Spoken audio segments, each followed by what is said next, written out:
All right, to start off, we have our number 1 seed Petco Park versus our number 16 seed Wrigley Field. I love Wrigley Field. It's one of the most classic and oldest MLB stadiums in the world, but I have to go with the heavy favorite in Petco Park, Western Metal Supply Co. building in left field. It's just such an amazing addition to a stadium. Next, we have the number 8 seed Oracle Park versus the number 9 seed Coors Field. I love Coors Field. It's a great place. It's a great environment, but I have to go with Oracle Park, the number 8 seed. The bay being on the outside of the stadium is just too nice of a touch. Next, we have the number 5 seed Citi Field against the number 12 seed T-Mobile Park. For me, I have to go with the upset here. I got to go with T-Mobile Park and the 12 seed. I personally feel that Citi Field is a little too much clutter and a little too chaotic to look at. I'm going to side with the more classic, modern look. And then finally on the left, we have number 4 seed Yankee Stadium versus number 13 seed Daikin Park. This one's easy for me. I don't personally love dome stadiums in general. I got to go with Yankee Stadium. In our semifinals, we're going to have Petco Park against Oracle Park. As said before, the Bay is an amazing addition to Oracle Park. It's such a beautiful stadium, but I have to go once again with the heavy favorite of Petco Park. It's just too nice of a stadium to pass up for the majority of these. It's a classic. In our other semifinal, we're going to have T-Mobile Park versus Yankee Stadium, and this one is much easier than almost all the others for me. I have to go with the new Yankee Stadium. It's just too good to pass up. In our last match before the finals, we're going to have Yankee Stadium, our 4 seed against our number 1 seed Petco Park. It's very difficult, but I have to put personal bias aside as a Yankees fan. I got to go with Petco Park. It just beats it out in every other degree. Okay, taking it over to the right side of the bracket, we have Fenway Park up against American Family Field, and for me, Fenway just moves on here. It's quite simple. It's the oldest park in baseball, and it just feels different when you're there, you know? The green monster, the very tight seats, and the whole place shaking when the crowd gets going. American Family Field, it's a solid modern stadium with a roof, but Fenway just has it beat out in every other aspect. Okay, next up, number 6, Oriole Park at Camden Yards versus number 11, Target Field. Camden Yards takes this one quite easily.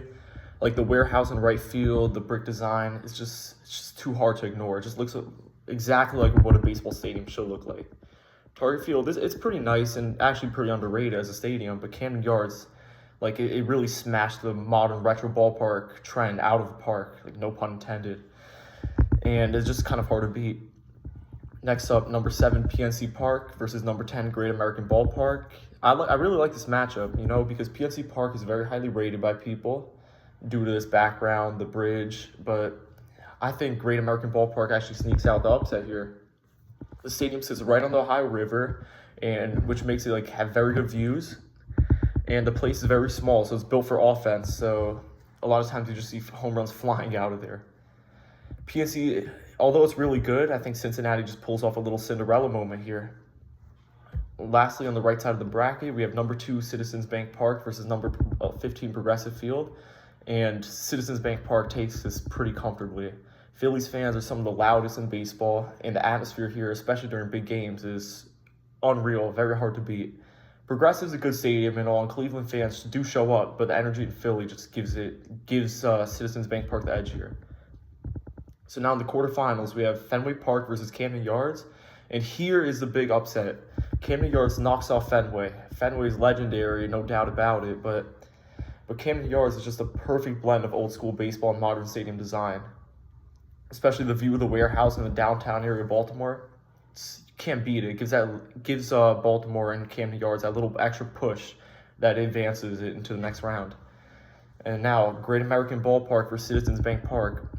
Cinderella keeps dancing. Great American Ballpark pulls off another upset here with its riverfront views and super fun game atmosphere. Citizens Bank does have a crazy crowd and all, but Cincinnati's park just feels like a summer baseball experience and a place to really go and have fun while watching a game. And now for the Final Four, the right side of the bracket, we have Camden Yards versus Great American Ballpark.